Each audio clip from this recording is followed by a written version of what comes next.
the Atlanta Falcons. Noah Deibler's Atlanta Falcons, um, getting the 8th overall pick in this year's NFL draft. In free agency, you added the following players: Lorenzo Carter, don't really miss him; Casey Hayward Jr., Marcus Mariota, and yesterday you signed a tight end, and Anthony Ferkser, who played under Arthur Smith in Tennessee. Um, Talk to me, man. What's going through your head? And quite frankly, I've got to ask you on paper: is this the worst team in the National Football League right now, Oh heading my into god. 2022? This team is winning 3 games next season. I have absolutely no expectations. Good old Marcus Mariota at quarterback, man, one of the worst quarterbacks we've had in years. Um, our best player on offense last season, other than maybe Kyle Pitts, was a failed bust wide receiver who was playing running back and had a career year. And because we have no Calvin Ridley anymore because he's a moron, our top receiver is Olamide Zaccheaus. That's right. Our top receiver is a llama and zucchini hybrid. So we have no offensive line as well. Our defense could not stop a nosebleed if you gave him a tissue box with instructions on the side. Look, I think Casey Hayward's a good signing, right? Obviously, he's getting up there in age, but to have a solid number 2 corner next to AJ Terrell, I like that. Lorenzo Carter, anything is better than the absolute bums we have on the defensive line right now. So anything he could do is an improvement. Anthony Ferkser, nice to have, a decent backup tight end who, like you said, Tom, has experience with this head coach and, basically the scheme that he runs. But I have no expectation of this team. And, it's funny, right? One day I was like, okay, maybe we can do something. We're in the Deshaun Watson race. If we could get him, maybe we're in the fight for a wild card or something like that. The next day, we trade away Matt Ryan or whatever. We lose out on Deshaun Watson. I'm like, okay, great. Expectation was Deshaun Watson. Reality, Marcus Mariota. I mean, that is just like the biggest downfall I have ever experienced as a Falcons fan. I saw them score 2 points in a playoff game and blow a 25-point lead in the Super Bowl. I mean, this sucks. Yeah, honestly, Tom, they're right there, I think, for worst team in the NFL. I would legitimately not be surprised. I'm not even trolling saying this. I know I troll a lot, but this is serious. I would not be surprised if teams like the Jets or the Jags won more games in the next season. That's how little faith I have in this team. They suck so bad. It pains me because, like, they're my favorite sports team. It's like a terrible relationship. You're like, oh, my God, please improve. Please get better.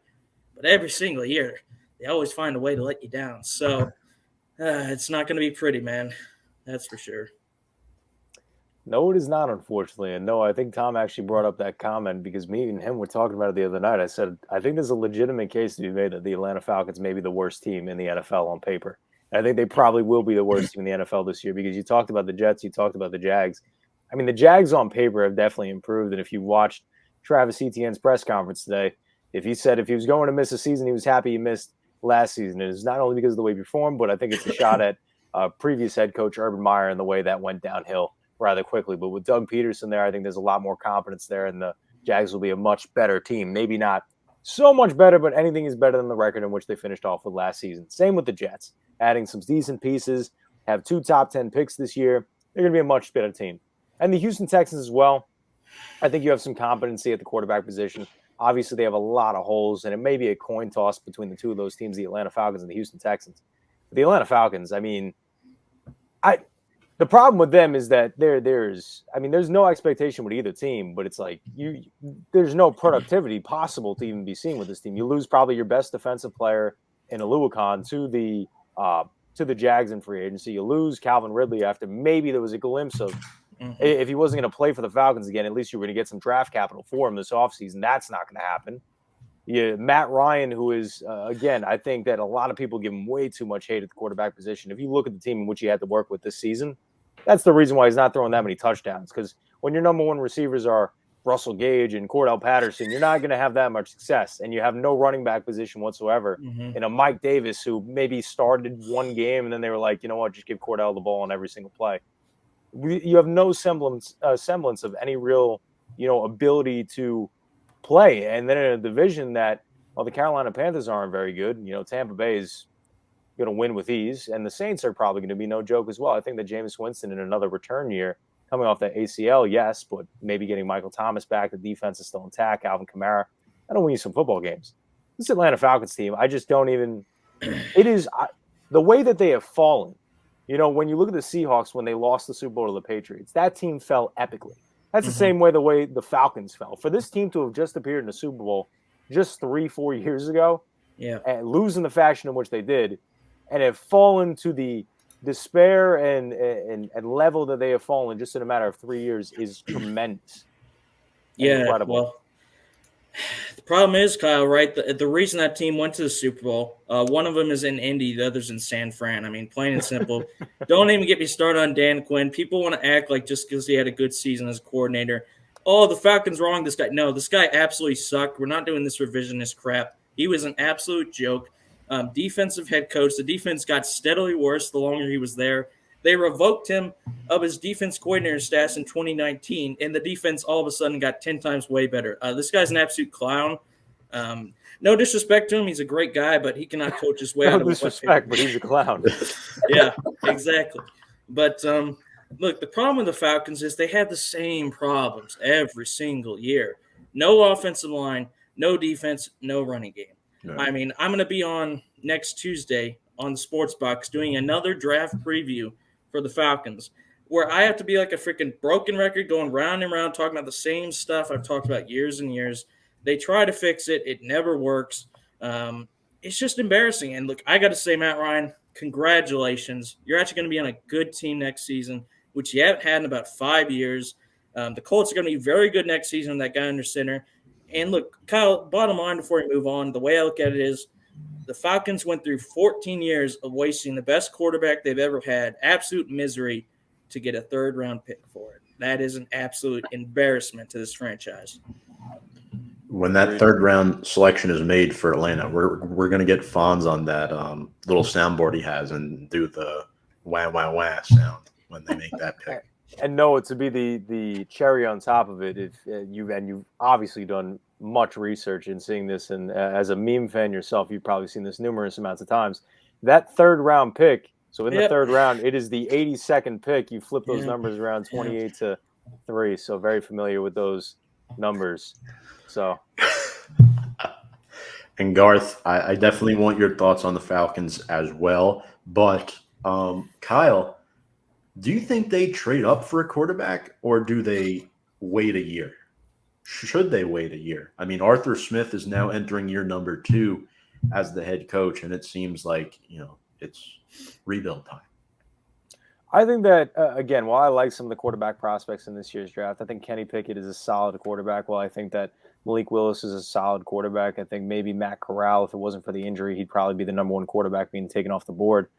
Desmond Ridder's a nice quarterback as well. But with all that being said, I think all these guys, for the first time in a long time, are true guys to be, in a sense, redshirted. I don't think that any of these guys are going to be good starters at the gate. I think that unfortunately a couple of them are going to be thrown right to the Sharks and right to the Wolves, just because of the fact that teams that will be selecting quarterbacks, like potentially a Carolina Panthers, may have no other choice due to the anger of their fan base continuously throwing out a Sam Darnold, or the Atlanta Falcons, if they do so, and Marcus Mariota, I think they're going to wind up giving him a leash as well, maybe a 6, 7, 8 game leash if they do wind up drafting a quarterback. But me personally, I don't think that's the smart decision. And I'm not banking on the fact of a CJ Stroud or maybe a Bryce Young or an Anthony Richardson out of Florida. If I'm an Atlanta fan, I'm not banking on that. I just don't like this quarterback class enough to use that draft pick on a quarterback. If I'm the Atlanta Falcons right now, I'm focusing more so on the offense and what I can do. Because as we know, there's a lot of offensive talent here. And I think a prime guy, and I know that a lot of people aren't necessarily picking him as high anymore, unfortunately, due to the injury that he suffered at USC. But I think if you want a stud receiver, draft a 6'5", 220-pound beast in Drake London. I think that's the guy. People are saying Garrett Wilson. People are saying Chris Olave. I think Drake London would be the ideal and perfect fit on that team. You have a Megatron-esque body, a guy that is fantastic at mismatches. He's not the fastest guy by any stretch of the imagination, but that is a true number 1 receiver. People like speed a lot. Trust me. We've seen in the last couple wide receiver classes. The fastest guy usually gets taken first versus the most talented guy. We've seen it with John Ross back in the day, a couple years back, getting selected 9th overall by the Bengals just because of the combine speed. We saw in a deep Alabama wide receiver class, along with a CeeDee Lamb, who people thought was the best receiver in that class. Henry Ruggs Henry Ruggs was the first receiver taken. Why? The speed that he had there. I think Atlanta, if you're smart, great receivers there. There's no doubt out of Ohio State, and no doubt out of Jameson Williams. Coming off that ACL, though, I know that Drake London has a foot injury, but don't shy away from that if you're an Atlanta fan. Don't shy away from that if you're a fan of football as well. Just because, use a prime example in Jalen Waddle, selected 6th overall this past year. Absolutely obliterated his ankle, I believe, or he suffered a knee injury at Alabama. And guess what? Selected in the top 10, 6th overall, and set the all-time rookie receptions record with Tua Tagovailoa, who people also give a boatload of crap about as well. And he still managed to break that record after coming off a horrendous injury. Along with speed, what's the more important thing in my personal opinion? Size. I think size succeeds all. And at 220, 6'5", he's the only receiver of that magnitude in this year's draft. And I think that if it wasn't for the foot injury, he would be solidified as the number 1 receiver in this class. And that's who I think the Atlanta Falcons should go after, in my personal opinion. Noah, Garth, Yes.